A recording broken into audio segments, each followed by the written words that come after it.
Pakistan's nefarious attempt to use civilians for intelligence gathering again coming to the fore with the arrest of an Indian national in Rajasthan's Jaisalmer district.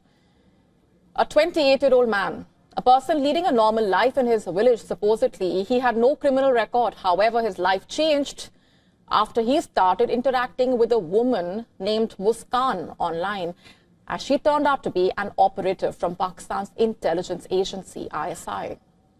And as per the Rajasthan CID's intelligence unit, which arrested him from the police station area, Sankra police station area, the man passed on images and details reportedly of Army, Air Force and BSF vehicles and troop movements with his ISI handlers. He was allegedly instructed to send 4 to 5 photos every month and also forwarded sensitive information on WhatsApp groups. Investigators reportedly found payments of 70,000 Indian rupees from ISI-linked accounts.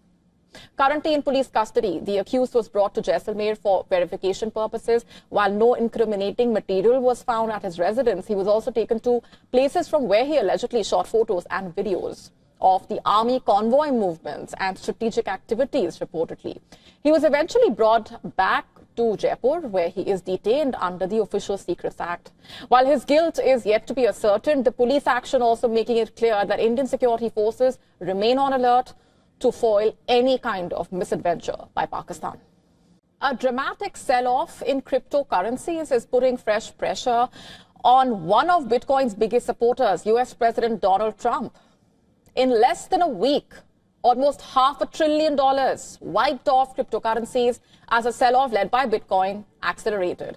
Since the 29th of January, total crypto market value has slumped by $467.6 billion, $467.6 billion, according to data that's emerged. And on Tuesday, Bitcoin tumbled to its lowest level since US President Donald Trump won the re-election in early November 2024 and ushered in a more crypto-friendly administration in a way.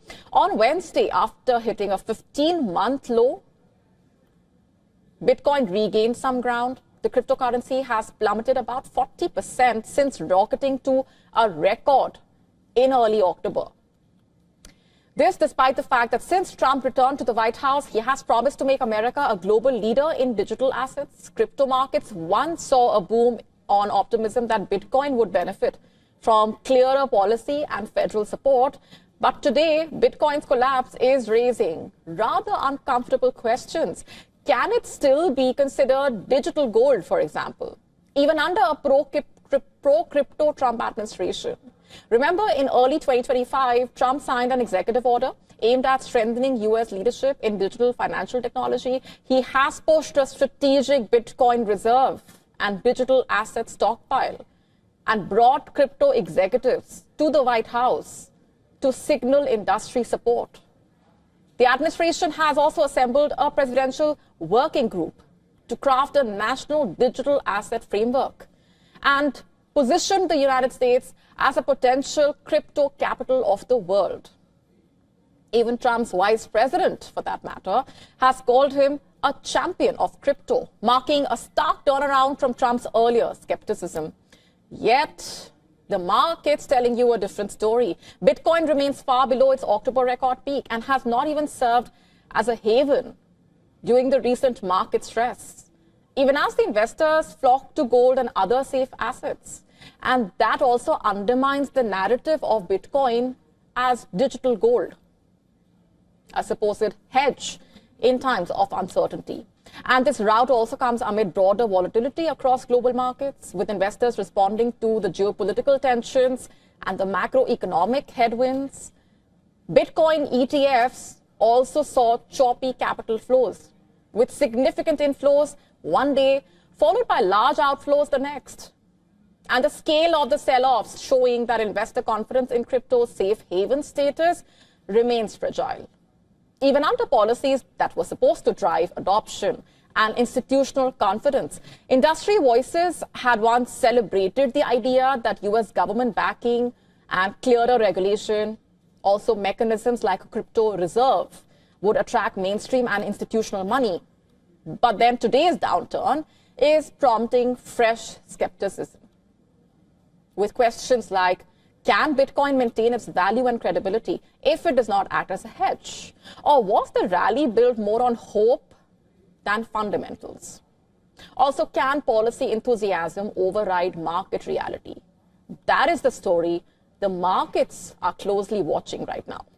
Switching gears now, Japan is braving a severe winter emergency. According to the country's Fire and Disaster Management Agency, at least 35 people have been killed in snow-related incidents over the past 15 days itself. Unusually heavy snowfalls struck northern and central Japan, with some parts experiencing more than double their average levels. Niigata Prefecture recorded the highest number of fatalities, with 12 deaths reported there. On Tuesday, a residential building collapsed under the weight of the accumulated snow, resulting in the death of a 68-year-old man. In Aomori Prefecture, snow depths have reached 14 feet, trapping many residents in their homes and restricting movement. Officials have warned that the melting snow from rooftops poses further danger, and residents were also seen walking through trenches dug into the heavy snow as the drivers battled to keep their cars from getting trapped. In several parts, in fact, public transport has been suspended, schools ordered to remain shut. The Japanese Prime Minister convened a special cabinet meeting on Tuesday. She ordered the ministers to take all possible measures to prevent further casualties. And to tackle the crisis, the Japanese government has dispatched troops to help the local authorities clear the roads and support the affected communities.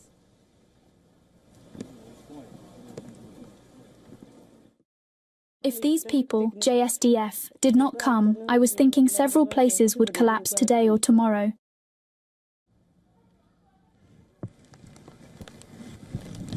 And according to officials, trucks and heavy machinery were being used to move the snow, but efforts have struggled to keep pace with the relentless snowfall.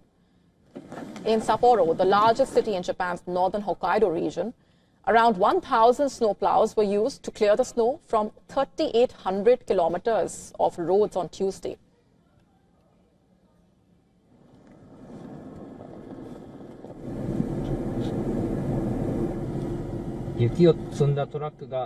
To stay up to speed with the latest news, download the WION app and subscribe to our YouTube channel.